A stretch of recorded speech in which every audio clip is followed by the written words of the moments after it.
readers and friends. It's me, Anayat. So, I've decided to take the time and tell you guys about my author journey, how I started and how I ended up here. As with most authors, I have always been a reader. I've been reading from a very young age. I can't say if it was due to me actually being interested or the fact that I got five brothers and there was only one television. I was not the popular vote most of the time. I liked reading. Sometimes being around five of the male species was too much, so I'd run away to my room and read a book. The most prominent books I can think of are Junie B. Jones, the Magic Tree House series, The Babysitter's Club. Things like that were in my wheelhouse with little Anaya. But then I grew up, read more in-depth books. The book of She Who Shall Not Be Named. I was big on that. Then the Percy Jackson series, the Maximum Ride series. Reading it now, it's not what I thought it was. But back then, ice cream and cake. I ate it up. That was my dessert right there. I even distinctly remember when I got the entire Divergent series for Christmas. And I'm pretty sure someone dared me. They dared me and said, "You can't read this entire series before the weekend's over. Watch me." Little Knight was devastated by the end of it, but she proved her point. She proved her point. Reading was always going to be in my heart. Of course, as with every individual, you would wonder if I can read this well. Maybe I can write just as good. And so you go online, create an account on Wattpad, and see what happens. It was an eye opening experience. I'm glad I've grown.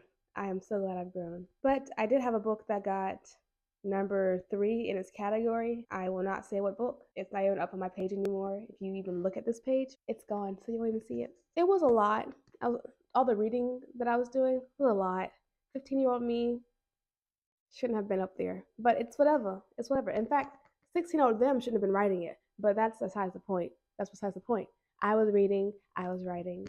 It's a process. It happens. Next thing that happened that was a big boost, I would say, is my enlistment in the military. Not to say that it was a catalyst to me becoming an author, but it did have a role in meeting Cameron, who is what one of my books is based off of. If you don't know, the first book I ever published and released to the masses was called I Am Cameron, and it was based on a mutual friend that I met during military in processing. His name is also Cameron.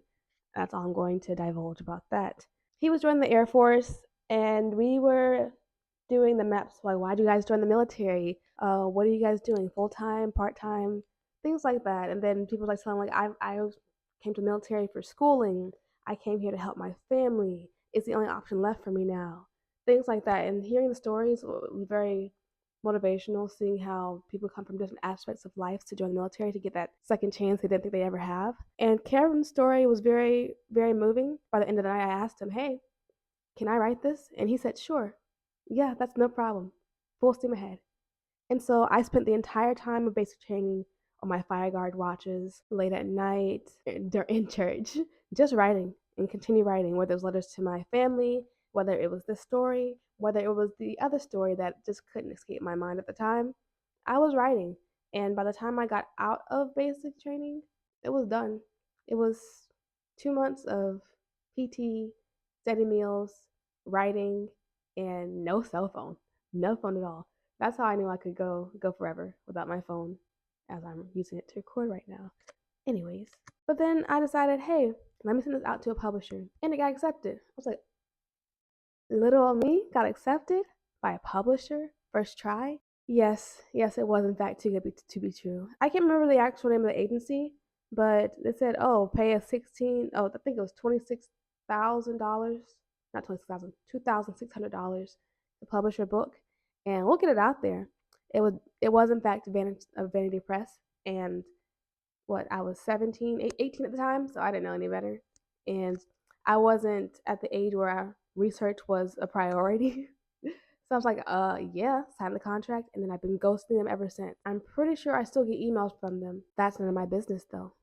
None of my business at all. But that's also helped me research and learn the difference between vanity versus hybrid versus traditional publishing and indie publishing. There's different communities out there, and thus I was introduced to social media in the book world and the book talkers, the booktubers, these authors that the people were talking about, and I had time to look over and review and see what I could emulate, things that I've already learned how to do, things that I knew nothing about. And it was a lot. It was a lot I didn't know anything about. Like, who knew you needed to edit a book before publishing it? Wild concept. The way I edit then versus how I edit now are very different. And that's another story. But I still have all these short stories and ideas. Some things were created from my creative writing programs through school. Some of it was from my journalism classes, the screenwriting class I had. I had a lot of inspiration, and then there's just the other inspiration through good old noggin. It provides a lot, and so I stuck to writing stories on Wattpad until I had an idea. Had a pretty good idea, a 5-year idea that took 9 months to write. The idea for the Melton series started with my cousin, who is a member of the deaf community. He has his cochlear implant, he knows sign language. His family uses verbal communication for the most part, but he's in school for deaf and hard of hearing. And I don't like any lapse in communication with people who are supposed to be my family. So I was learning sign language, trying to communicate with him. People were like, just speak to him. He has his cochlear. He can go grab it for you. I'm like, why does he have to accommodate to me when I'm in his home and in his environment? Why shouldn't I use what's best for him or what he considers the best method of communication at the time? And that just got me thinking, what if the world was different? What if it was reversed, where everyone had to use sign language, and if you were speaking, you were othered? And then I raised the stakes. What if you were speaking and that was a crime, and they had to kill you for it? And thus I wrote Amesland. It's definitely a parallel towards the so-called American Sign Language, and yet not a lot of people in America can use it. I think it's a social injustice. I think there's so many things that could benefit from sign language being a central and integral part of American culture, and that's a topic for another day. That's a whole other story. That was where the inspiration came from for the Amesland series. And because of the good old pandemic, I had enough time, energy, and resources to not only think about it, but plot it out, world build, create my characters, and eventually write it all down. It was a lot. First of all, I didn't know what tense I wanted to write in. I'm pretty sure for the first draft I had was third person past tense. And if you've read Silent Sounds or know anything about my books, I write in first person present tense, multiple point of views now. So that was a long rewrite. It was fun, but not my best work. It wasn't until I got into the characters' heads on a personal level through that first person perspective that I was like, oh, this is who you are. And then they slowly started to come to life. And I love that for them, especially Emery. She's my hardest character to actualize because we, our personalities, we're not the same. We're not the same. I can relate to Zalea. I can relate to Elijah and even Jericho sometimes. Emery is, if she would do it, I probably wouldn't. If she's gonna be impulsive first, no, I'm thinking it through. But that's the fun part about all of this because characters aren't meant to be exactly like you, and if there was, there'd be a lot of the same characters throughout my books. But it got to the point where I was ready to publish. I went through the entire process. I got everything I needed done, and there were definitely hiccups along the way. For one, I can't design a book cover to save my life, so I definitely had to outsource that responsibility, that task. And if I my cover artist did a great job, amazing job, phenomenal. But then there was a story of my editor.